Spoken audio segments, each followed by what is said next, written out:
And if I can just introduce those who are going to run through the issues for us. Jan Rogers, many of you know very well, is Director of Research and Policy for the Horse Trust, having previously been BEF's Head of Equine Development for 12 years. And Jan's done a great job for us over years, particularly in her time leading the BEF's Brexit issue and her work with DEFRA on idea and horse movement. Jan will update you on where we are, and then with her crystal ball, she may be able to tell us where we're going to end up. Henry Bullen, whose family have been transporting horses since the invention of the wheel, has a lot of corporate memory. And Fiona McCormack, veterinary surgeon who spends a big part of her life trying to get sensible solutions out of nations around the world to move our horses, does a great job working with people who often don't have the degree of equine experience and knowledge that you'd think that they might have. There's much more about them on the Pedant's website, including a picture of Henry on a horse at London Olympics. Sorry you weren't selected, Henry.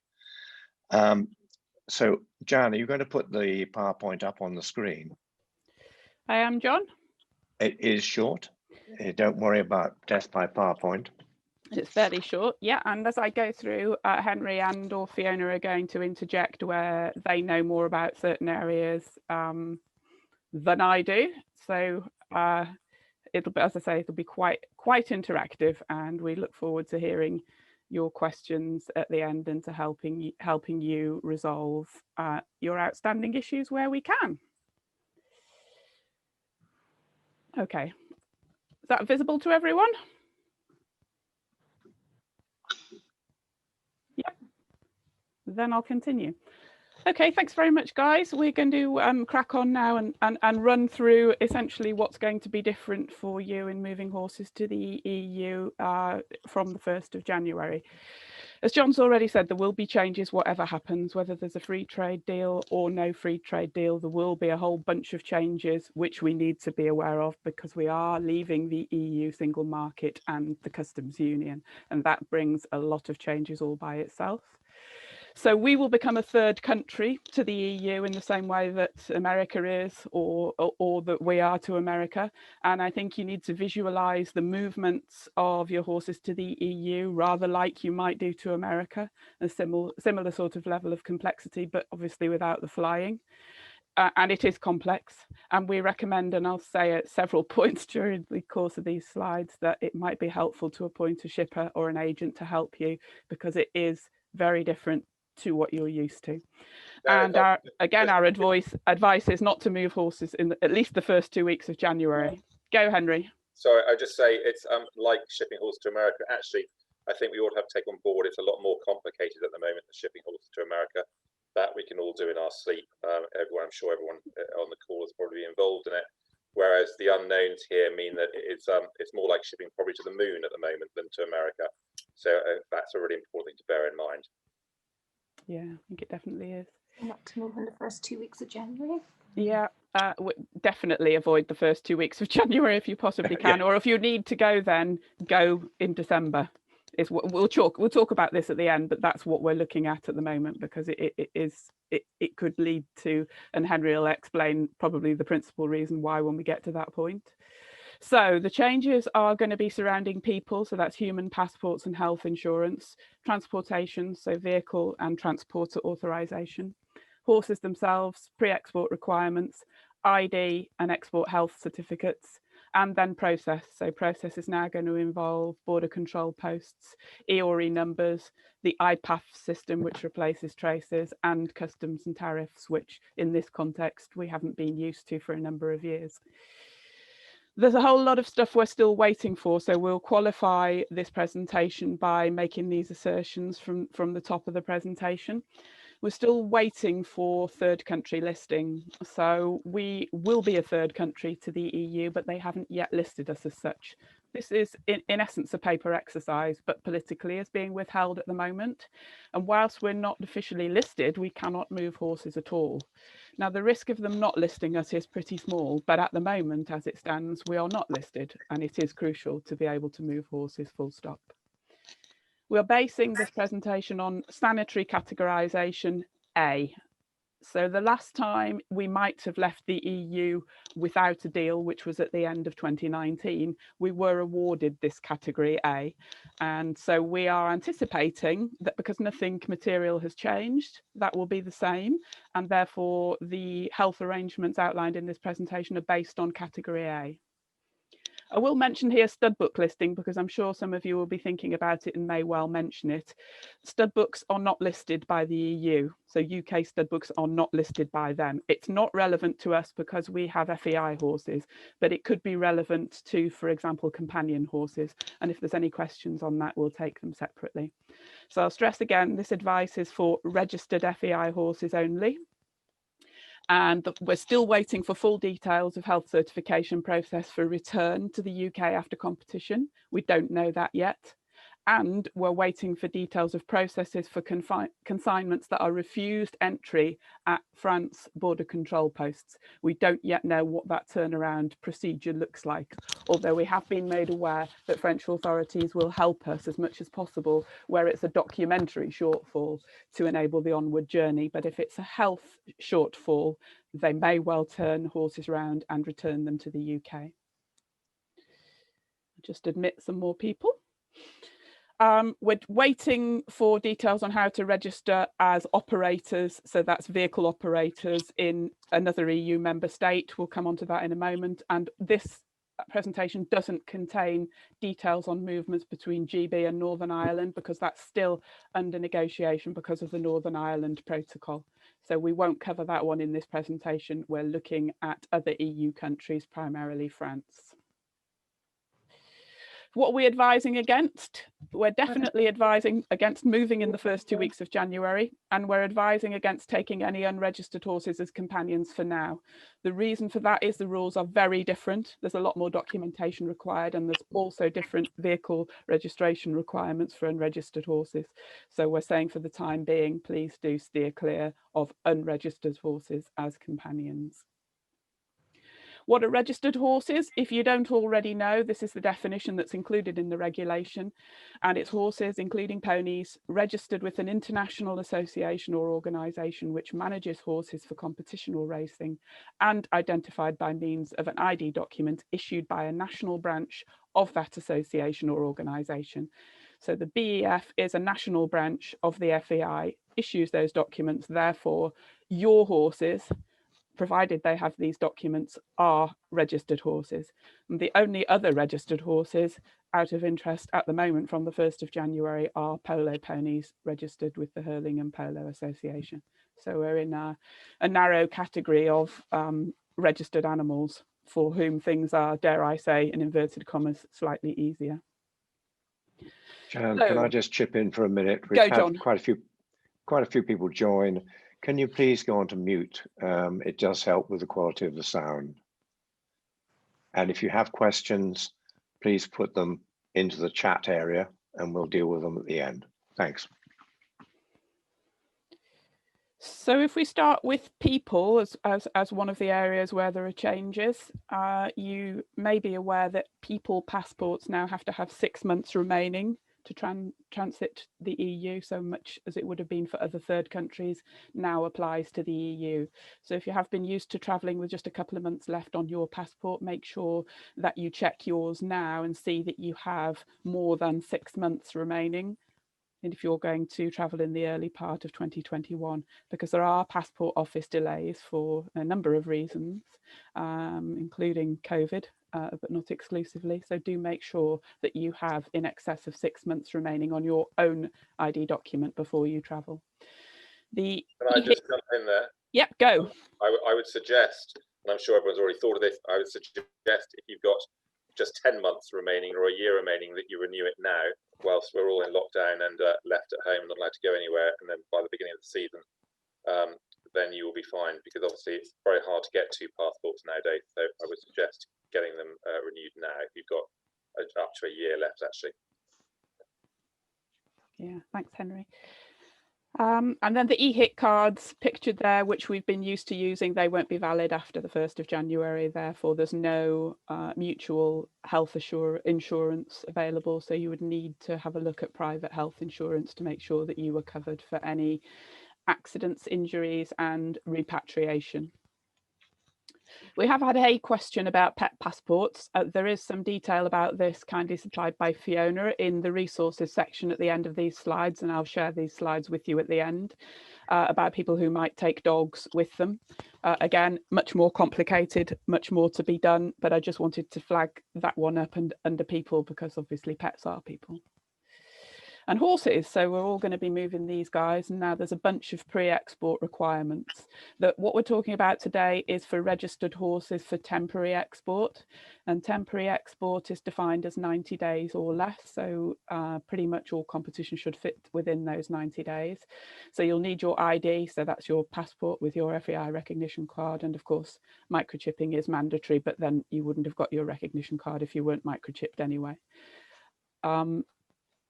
Registered temporary export, so we're now looking at within 90 days of travel blood testing for EVA and then EIA within 90 days and EVA within 21 days of travel for uncastrated males that are not subject to a vaccination protocol. So any stallions that are not vaccinated will need to be tested within 21 days, and those horses will need to be resident on their premises within this country for 40 days before they transit. So either resident or having come from a country of equal health status. So they kind of competed within the EU and come back here, that would be fine. That counts as their 40 days. But if they've come in from other countries that are not of an equal health status, the 40 days residency is mandatory before they can go to the EU now. Can I just add, just check your microchip is findable. It's pretty important. I think there could be problems if you don't. Yeah, good point. I don't know if people have scanners themselves or next. They don't probably, but when the vets are on the premises doing the vaccinations or the blood tests, get them just to check it. Yeah, good point. So yeah, contact your vet to arrange bloods to be taken within 90 days of travel. But mostly it will be later than the 90 days. The 90 days is the outside. So there will be no more DOCOM. For those of us who have been used to using DOCOMs to take horses with 1 foot on the ramp, they won't be available to us anymore. ITACs won't be relevant and traces won't be relevant to us either. So that might be good in some ways and sad in others, because it means a whole lot more for us to think about and learn about. Primarily, this is export health certificates. So in order to obtain these, you need to register for an account on the government gateway.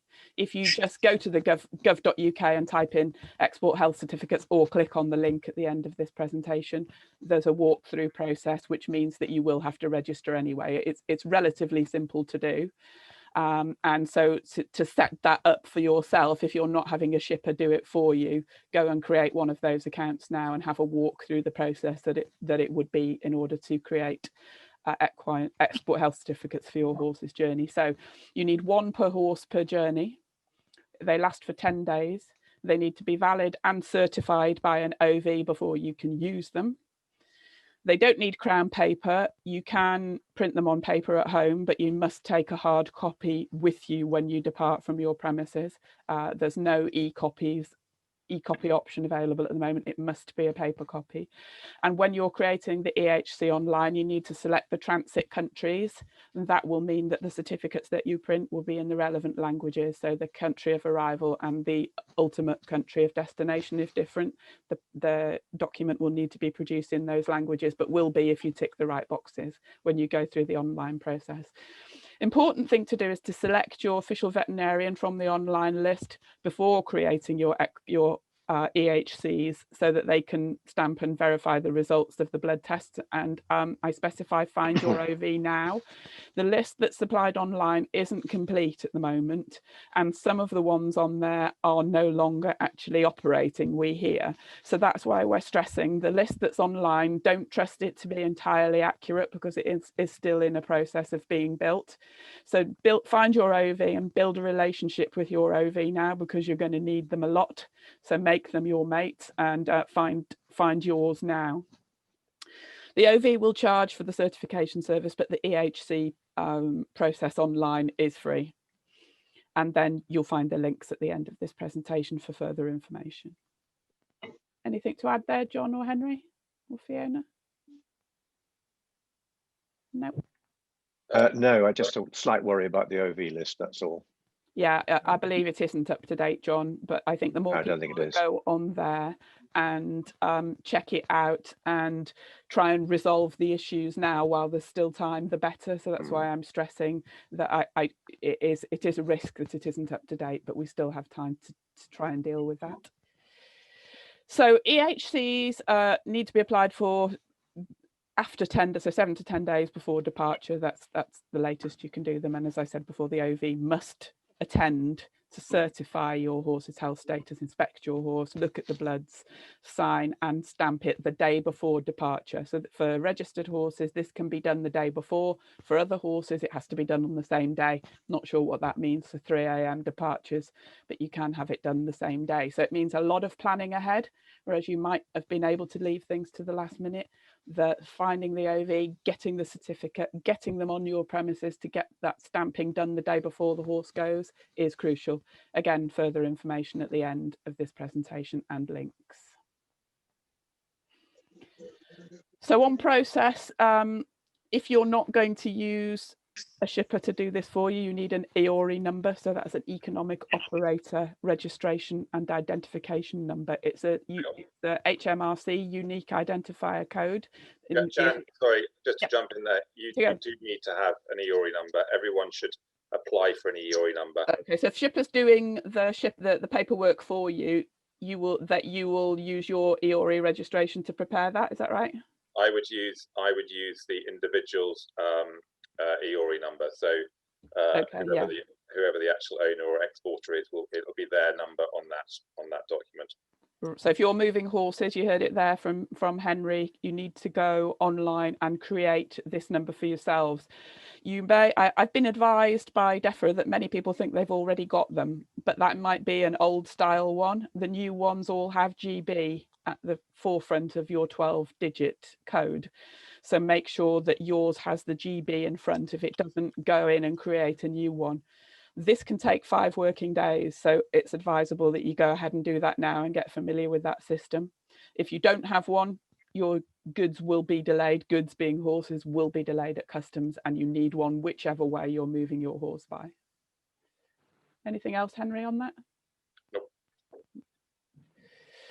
So the new delight of a border control post, you'll get familiar with these, and I'm sure that they will refine their operating process as time goes on. But as of now, this is what we're aware of. So they are dedicated and approved entry points for third countries, and all of our goods, being horses, must pass through them. We have to go through BCPs. So, for example, at the moment, there is no BCP seaport in the Netherlands. So if you're going straight to the Netherlands, you would need to find another route. So because your horses must pass through a BCP. An important point here again is making that delineation between registered and unregistered horses is that there are different BCPs for unregistered horses. They are known as ungulates in the trade. And if you've got unregistered horses and registered horses on board, you have to go through a different BCP, which is why we're saying don't split your load. Find a BCP that's designated for registered horses, and then you must book in advance and give notice. How do I find one? There's a list on the Commission website. That link is in the resources at the end of these slides, and it's not up to date. So if you go in there today or tomorrow, you'll be frightened by how few there are on there because they're not all included yet. But be aware, you need to keep going back and checking. You need to plan your route and decide which one you're going to use. You need to go back and check when they come on that Commission list, and you need to make sure that you give the advance notice.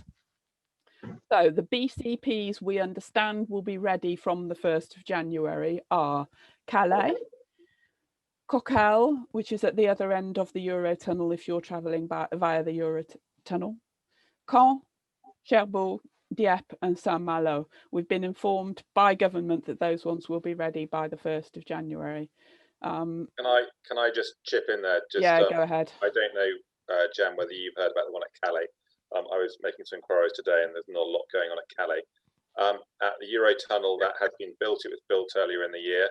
and you'll be already relieved to hear it's going to be operating at the moment from I think 6 a.m. until 10 p.m. and the vet will be able to handle 3 horses per hour. So as you can imagine, it's going to take quite a long time to get through. We've also picked up from colleagues in racing that there are concerns, and this is in France, that there are concerns about the volume of traffic, and I'll give you a little bit more on that now. So those pictures that are there underneath that text is actually the BCP at Coquel. Okay, this was a little while ago, but if you look at the facilities that they have, and I don't know if they're enhanced, it's essentially a strip of tarmac, albeit with a high fence around it at the end of a very large car park. It contains the building in the picture on the left, which contains 6 boxes in an American style barn.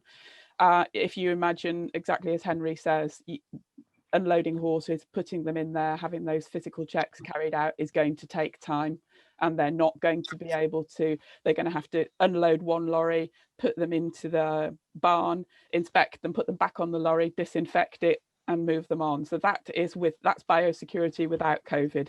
Add a layer of COVID complexity to that and you can visualize that it is going to take an awful long time, because those documentary ID and physical health checks as of the 1st of January will be happening. And I've said the rest. So basically, I think that it's a massive risk. There was a question which came in from someone beforehand, which John passed on to us about timeframes that it was likely to take for people to pass through BCPs. All we can say is that's as much as we know, and it isn't looking very good in terms of speed at the moment. Henry or Fiona, anything to add? I think that this is all doom and gloom, and it's rather sad, but that is a fact at the moment, because they are so we're all so underprepared despite all the propaganda that we're getting from the government. Everyone is exceptionally unprepared, and we'll come to that further in a minute. But this is the reason why, if you're going to go abroad, do not leave it. Do not be travelling in the first 2 weeks of January for sure. Yeah, we're not meaning to sound doom and gloom. We're meaning to be realistic, I think, aren't we? Sorry, yeah, I think we have to be realistic. And I've talked to my French colleagues from France Gallup recently, and you know, the border posts are minimal, and it will be an issue. Also, can I put a request once more for everybody to mute, because we're getting a little bit of feedback.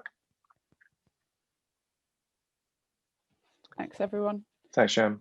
Okay, so more on process. IPAFs, this is the new system which is implemented by UK government for the import of products, animals, foods and feeds. It is necessary for the import of live animals into GB, and it replaces traces effectively. It requires notification of movements 1 day before, so that is quite speedy. IPAFs is relatively simple, and again, creating an account for those notifications is important. Henry, on that one, would you make that notification for a customer, or would you require a customer to create an account? Again, I'm not sure where that division of work sits. We're working on that, because potentially it's, I mean, yes, if we would definitely try and provide the full service. Yeah. However, it slightly depends on how it's going to work out nearer the time, but that would be our intention. Okay, so go and have a look at IPAFs anyway. So if you're familiar with moving, you'll be familiar with traces, and you need to look at this through a similar sort of lens. Now, customs, tariffs and VAT, I'm not even going to touch on that. That is so horrendously complex. I'm just going to say at this point, a point to shipper. If when we get to the questions, you've got some specific queries, which we may be able to go away and get answers for, then let's look at it in a different light. But at the moment, we're erring towards appointing a shipper to complete all of these processes for you in the same way they would if you were bringing horses in from a third country as stands now. Just let some more participants in. I think probably it's, oh, sorry, you're going to return. No, go ahead. Well, you're just saying about the imported product, the IPAF system, and I think you're just about to come to it. But if you go out on the before the end of the year and you want to come back next year, we're not actually quite sure how you're going to come back yet. I think it's what we were just mentioning earlier. Yeah. Because there isn't actually a system in place for a health certificate to come back to the UK. Yep. Okay, so returning. So as Henry says, there's some unknowns, there's some knowns. So when if you were to come back from a competition on the continent after the 1st of January, until July, you can come in through any port. And the checks on paperwork and any health checks, which will be risk-led, would be carried out at your own premises, so that wherever your point of destination was. But just to flag up now that from July 2021, you will have to come back in through a border control post into the UK. Now, those border control posts are still being appointed. There's nowhere near enough of them at the moment, but you don't have to worry about that from day one, but just be aware that from July, that will be a consideration for you. You will need to obtain a health certificate again. As Henry said, we're not quite sure how that will work, because in theory that would be generated on traces whilst you're on the continent in order to come back. And we need to understand exactly what the translation and data exchange mechanism is between traces and IPAFs. But there does have to be an IPAFs notification the day before. We think you may be able to make that through the UK, but exactly how that connects to the health certificate, we're not sure. We also think you might have to notify any feed and bedding that you're bringing back in with you, but full details are to be confirmed, and we've had notification from DEFRA that will be next week. So again, it may be that we provide supplementary information to you following today, or it may be that we do an updated version of this webinar once we know a little more. So what do we know? There's a lot of text on here, but I think the important point is that new controls will be in place. The health certificate will happen. The IPAFs notification will need to be made. This bit here in the middle, where you'll need to give the EU exporter or official veterinarian, a unique notification number. This is a new concept that just come about, and it strikes me that that may well be the link between traces and IPAFs, is that UNN.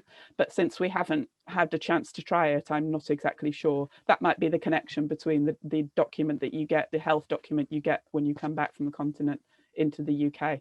But again, you'll have to bear with us whilst we make further inquiries as to precisely how that works. Henry or Fiona? I'm not muted. I think the other thing to bear in mind is that there will be an additional cost to all this.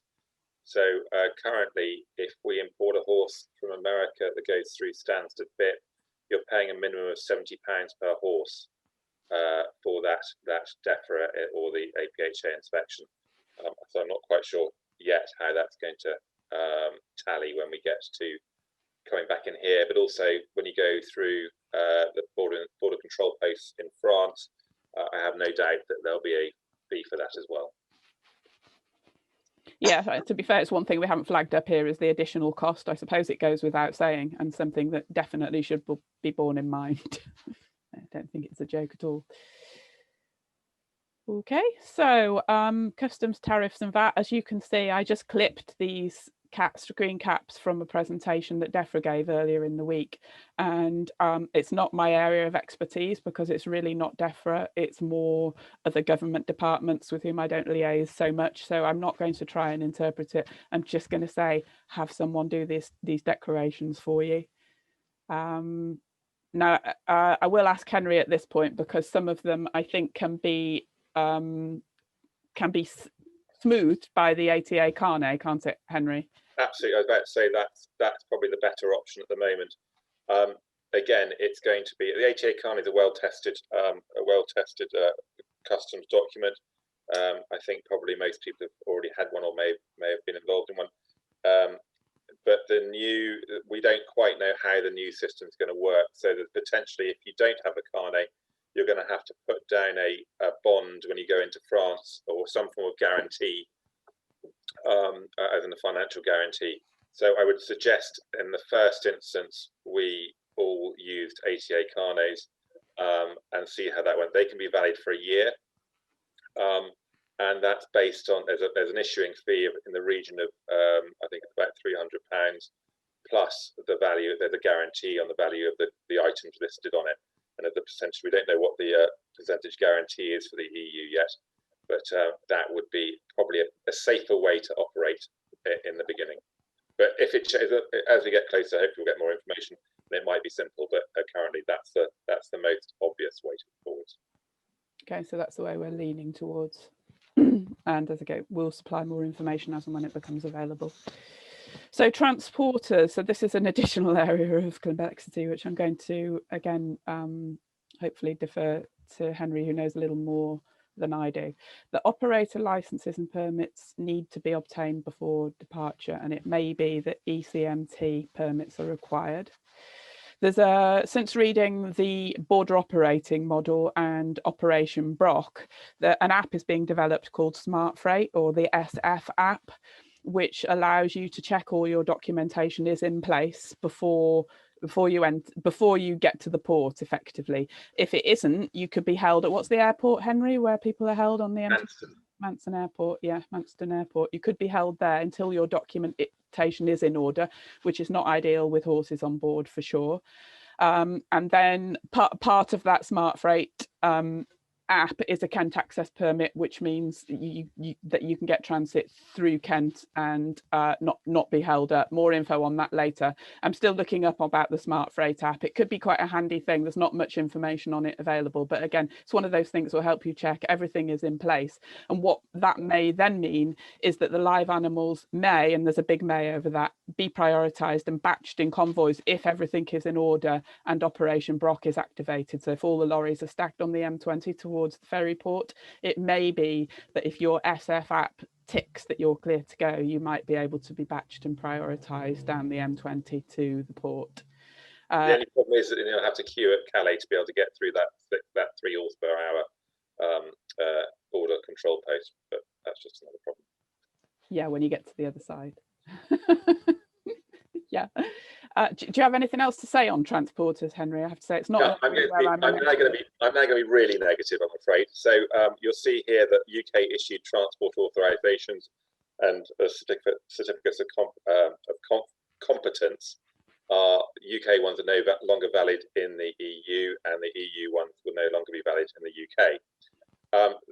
Which actually means that we are all at a standstill, because we can't obtain a UK transporter cannot obtain an EU certificate or authorization at the moment, and an EU company cannot obtain a UK transporter authorization.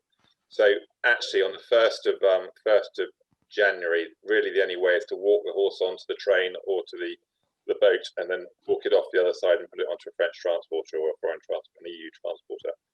So there is a lot of work to be done about that at the moment. The ECMT that Jan's referred to in point 2 is also a slightly dubious thing, because if you're transporting your own horses, then you possibly don't need that. But it's worth going on and having a read up yourselves. The submissions opened for that like 2 days ago and finishes on, I think, the 20th of November. And again, it's all very woolly, and there'll be, I think there's a link at the end of this, isn't there, for that as well? Yeah. And I'm sorry to be negative and not be able to give you answers, but there are literally no answers on this one at the moment. So again, don't travel in January at the beginning of. Okay. Right, so I'm moving. Those are the bits that I wanted to cover about the actual movements. I'm now going to introduce just a couple of other things, because I know people are asking about them, and hopefully to give you a little more information which will help steer you in the direction that's appropriate for you. You will have heard of the concept of digital passports. It's been in the press recently, and digital passports are in fact being developed by the FEI, by Weatherby's and by Equine Register.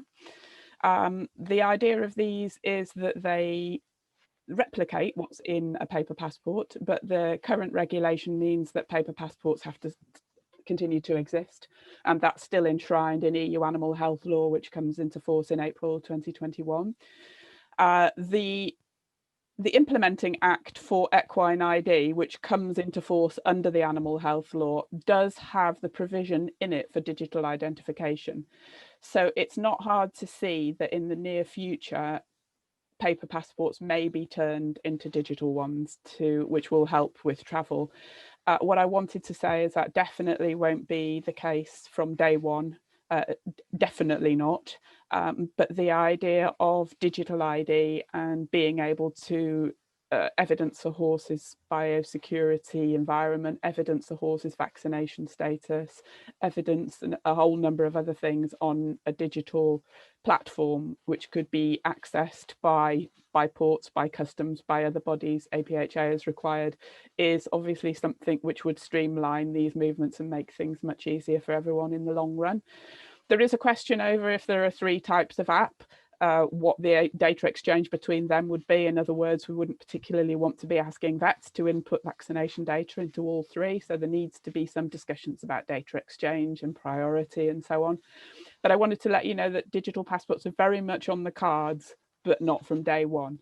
It's something that everyone is supportive of because ultimately will make things an awful lot easier, but it definitely won't be for day one. So Can I just make a comment on the FEI one? Give yeah, a go little ahead, John. update on that.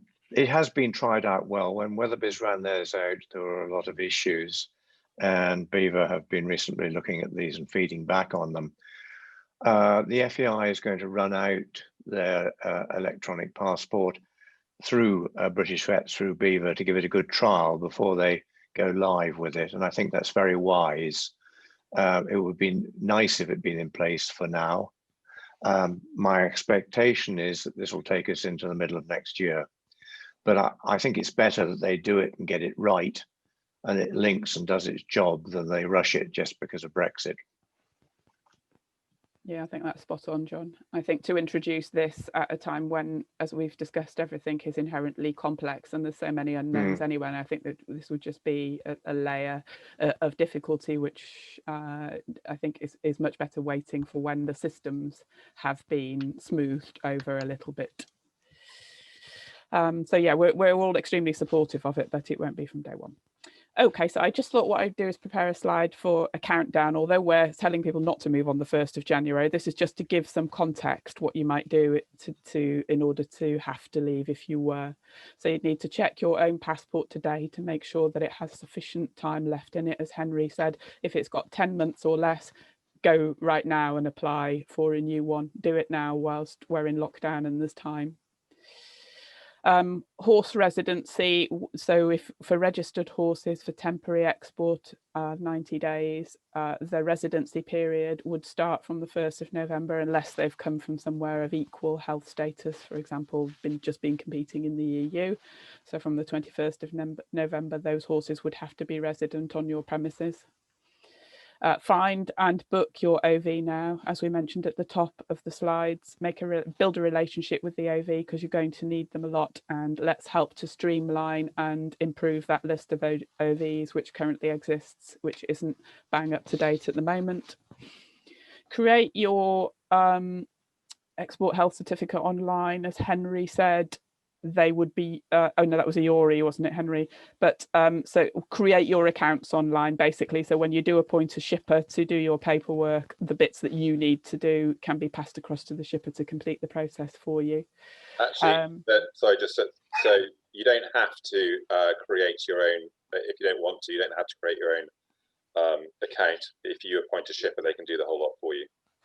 Okay, but you still need the EOI number. That's what you said, isn't it? You would need the EOI number for the customs. Yeah. Okay. So for that, create your EOI account. The links are all at the end, so we can clear that all up for you after the event. You can take your bloods for EIA anytime now. And then for EVA, if you've got a stallion, it's after the 9th of December. Again, if you're going on the 1st of January and less vaccinated. Don't forget, in all of this, COVID delays because of current lockdown and the delays because many people are not working in the office, so things are taking longer. And then there's a shiny thing called Christmas, which is very likely to get in the way of all of this in quite manifest proportions, I think. So the British Equestrian BEF has prepared a step-by-step download for you. This document's been prepared by Rachel. It's really handy. You can print it off and stick it on your wall to remind you of what you need to do, to remind you of all the things that have changed, and to remind you of the actions that you need to take a lot earlier than would historically have been the case. So avail yourself of that. It's current, and we will update it as and when new information becomes available.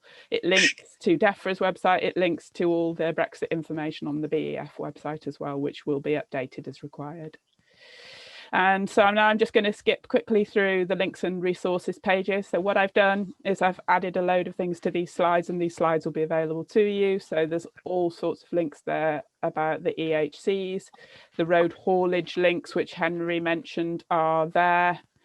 Other info, so there's an Exporting Equines webinar you can watch, that's on YouTube. You can click on that link, that takes about 40 minutes, and then the link to the border control post, like I said, not up to date but currently being updated, that's where you'll find that link. For pets, Fiona's kindly provided this information and then a link at the end to pet travel from the 1st of January if you're going to take a dog or a ferret or a cat with you, I think. Good luck. And then thanks very much for listening. Let's have a look at what your questions are and see where we might be able to help with further information.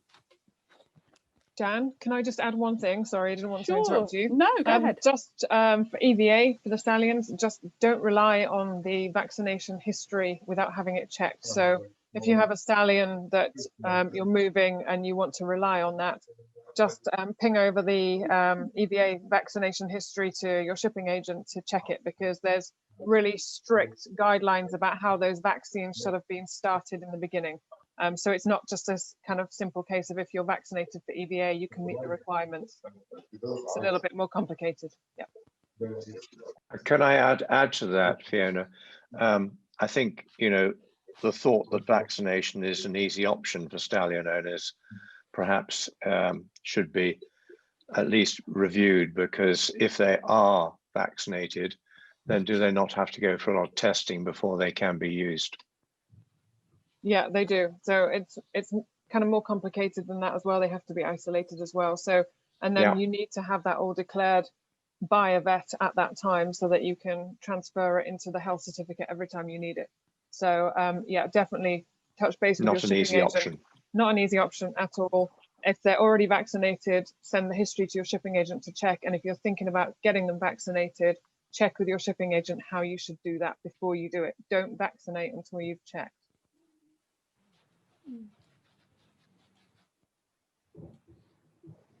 Good. We've got some questions, John. Do you want to do them, or do you want me to do them? Oh, well, you can do them if you can see them, or they're there. Yeah, I can see them. The first two are there anyway. Yeah. So the first one is, well, do we expect the ferry tunnel companies to help manage the number of horses on a particular ferry to avoid major delays at the border control posts? Henry, any intel on that one? Yeah. Yeah, I think I think at the moment, no. I think you have to take into account that the ferry companies are probably in more of a panic than we are, because the potential backlog of absolutely everything is going to be massive. When I spoke to Eurotunnel, they were scratching their head about the possibility of reducing the number of bookings on Eurotunnel, but not really knowing how to do it. But it's easier on Eurotunnel, obviously, because you've got a specific time that you have to book, whereas on the ferry currently it's a turn up and go service. So in answer to your question, Kevin, I don't think they do have the facility to do that yet. But in due course they're going to have to, because you're going to have to book yourself a slot, I think, at the end of the day to get through these BCPs. And that's going to have to at some point tie in with the ferry company, but I think that might still be a little bit down the line. I have got a call with P&O on Monday, so if I get an update, I will be able to update you. Yeah, you definitely have to book slots at BCP. So you're right, Henry. There'll have to be some sort of coordination there to make that flow in anyway. Well, I think also, I'm sure they will. Yeah. Yeah. If you take into account of the lack of coordination there is at the moment, it's going to take a bit of time for that to be passed on to the commercial operators like P&O, DFDS, and Eurotunnel. Okay, the next one, Jan, I think it's probably partly for you. It's from Jason, and it's is there a strong preference for a recommended digital passport provider at this stage? Yeah, good I have a question. bias. I can't answer that question. I can answer it. I can answer it factually, I think, because there are some facts involved with this one. So thanks for the question there, Jason. I think so. Take Weatherby's first. They're clearly because their database contains thoroughbreds. So Weatherby's registered thoroughbreds. The obvious place for them to go to issue digital passports would be for their own population, which would be thoroughbreds. Now, if you have a purple recognition card, if you're an FEI competitor, then clearly the FEI's app will have been developed specifically for moving horses internationally and taken into account the requirements for those movements.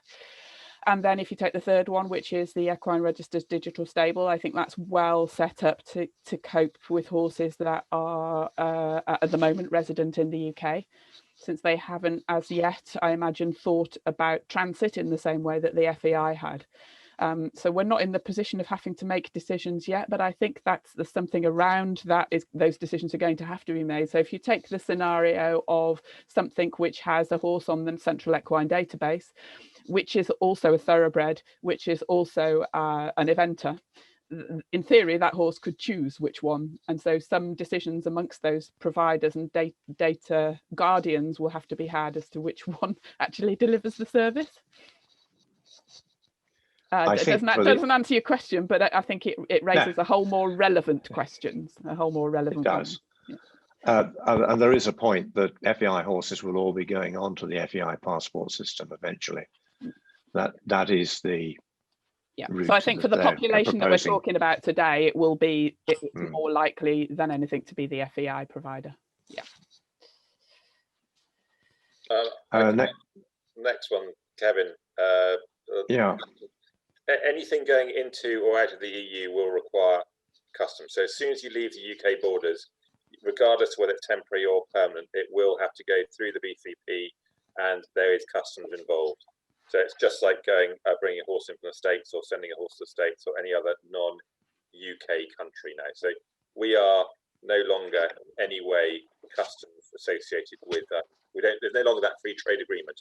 So it'll be customs, and that's where the Atakarna in the first instance is probably your best option if you're travelling regularly. That'll be the same place, will it? Customs and BCP is handled at the same place. So customs is handled at the BCP. It'll be linked, yes. So with a carnet, when you go out of the UK, you'll need to have it stamped by customs at the border. So either at Dover or at Stop 24 or on near Eurotunnel, and then potentially have it. Well, you then have to have it stamped again when you get to Calais, and they should be linked because the systems should all talk to each other. The veterinary system and the customs system should talk to each other. Okay, thanks. And it'll be the same when you come back in. So from January to July, it'll be at destination on a risk basis. But from July next year, anything coming back in will have to go through a BCP, and the same will apply in reverse. Actually, you brought up a very good point, Kevin, which I hadn't thought about, because obviously when you come back into the UK, you're not going to have to go to a BCP. But potentially, if you've got an Atakarna, you will have to go to customs. So, so that's not actually linked. So that's something we'll need to look at. But yes, so in effect, when you come back to the UK, you will have to stop somewhere for customs. At the moment, it's a very swift. It's usually quite a swift process.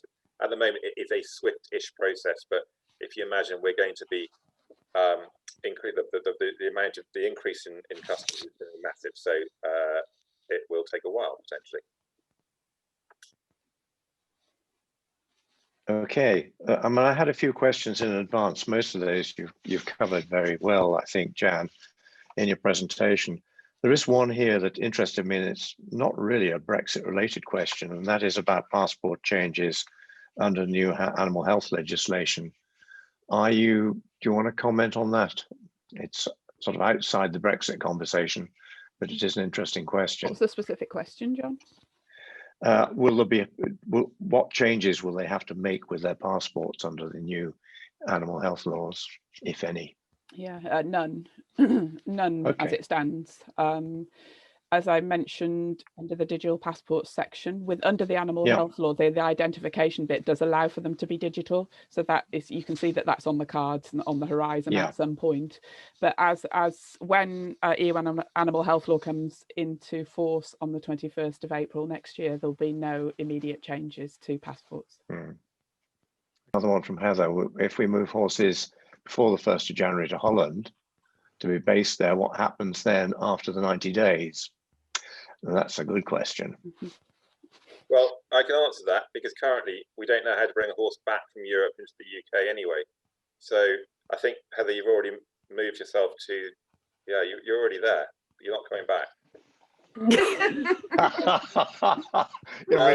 Despite the fact that's technically illegal under the 90-day rule. Well, no, but Heather can stay there. The horses can stay there, but Heather can't. She'll be ransomed. If they're there before the 1st of January, they are EU. They'll be European horses. So I mean, the good point that they're in effect they're European horses. And they won't, and Fiona, I mean, I'm sure you've got a great answer here. You'll have to help me out, but they're EU horses, so there's no reason why they can't stay there. But so the 90-day won't count. No, you as a citizen can't stay there because you're an English passport holder, I assume, unless you have lots of dual personalities, dual nationalities. So there's your issue. So it's a question of how you come back again, and we don't know actually how that's going to work yet. Am I correct with that, Jan?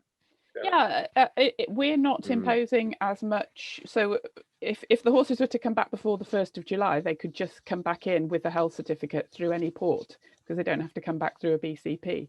But we don't know what the health certificate is yet. We don't know what the health certificate is, but in theory, because that would be us allowing European horses back in, and we're not imposing unnecessary restrictions. We're trying to be as streamlined as possible.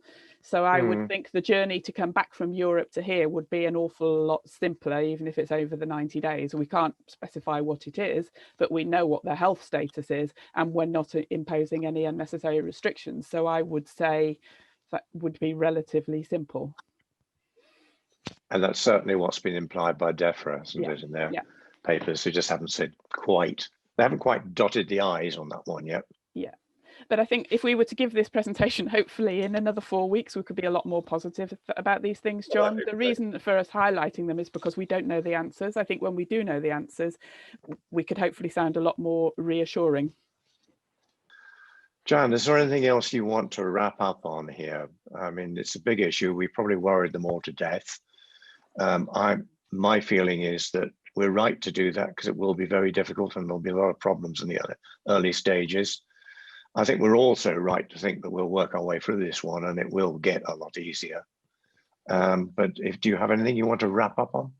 No, I think probably just a follow-up process, and it might be one for Winnie as to how we want to perhaps take questions. If people have specific questions, we can't promise to be the fount of all knowledge, but where people have specific examples which could then be raised to DEFRA as case studies because they affect the wider industry, I'm more than happy to take them, but I just need a mechanism to collect them by. Winnie, did you want to comment on that? I mean, I'm happy that people can just email sort of the office, Jen, either to Jen's address or the media @ and then we can obviously get them through to John and Jan and decide sort of who's best placed to answer. And also, as you say, if it then has a knock on to DEFRA and that side of things, then we can keep everyone updated and keep that information on the website up to date. Yeah, absolutely. I'm really keen to hear the ones that could have a wider impact that might involve policy decisions where we can go to officials within government and get those decisions made. We do have the channels of communication are open and they're very helpful people. Clearly, I don't want to go to them with minutiae of detail. Hopefully we could answer those ourselves. But where there are bigger, more resounding issues, it'd be great if we could collate them and take them to officials, and I'm happy to do that. And my feeling is media@bef.co.uk. Okay, we can put that on the bit we distribute at the end. I also think, Jan, that actually they would be grateful for those because they want the system to work. And I think if the industry feeds back to them, then you'll get a positive response from them. Yeah, absolutely. Henry, have you got any last depressing thoughts? No Pubs question. I think closed. what I was going to say is that apparently there's no such thing as a stupid question. I think there are, but I think the important thing is that everyone has a different view on. Everyone has something different to bring to the table. So if there are any questions, I think it's really important they are highlighted, because out of the thousands of people or millions of people that are looking at this, someone may have forgotten it. And as Kevin just mentioned about customs, that sort of sparked an idea. We've got to do customs coming back into this country, and we hadn't mentioned that in this presentation. So thank you, Kevin. These sort of things, it's important to have that feedback. It will obviously, it will happen in due course. We'll think about it, but let's hear about it earlier rather than later. First and foremost, thanks everyone. Been really useful, and the session's been recorded, so if you can just get the word out there, we'll send the link to those people who are unable to make this evening. So very much appreciated. I think that sort of bullet point flyer would be really useful, and fully appreciate that that would have to be updated as and when things change. So thank you, team. Really appreciate it on behalf of everyone. Okay. Thank you. And I'll just add my thanks to everybody, and thank you, Jan and Henry and Fiona. That's terrific. Very, very useful. There's an awful lot in there to digest. So I'm really glad that we're going to send this round afterwards, because I won't remember half of it by the time I switch off the computer. And I think, actually, to be fair, Jan, you take all the credit because you did all the work, and superb presentation. So thank you. Definitely. Yeah. She Teamwork, did do Henry. all the work. I feel honoured to have my name on there. Yes, well done, everybody. Thank you very much. We can Thank take you. it off next time, Henry, if you like. Probably a wise idea. Okay. Right. Okay. Thank you very much. Have a good weekend, and Jan in particular, thank you. That was a super presentation. You're very right to the welcome. point. Thank you. Okay. Bye bye then. Yeah.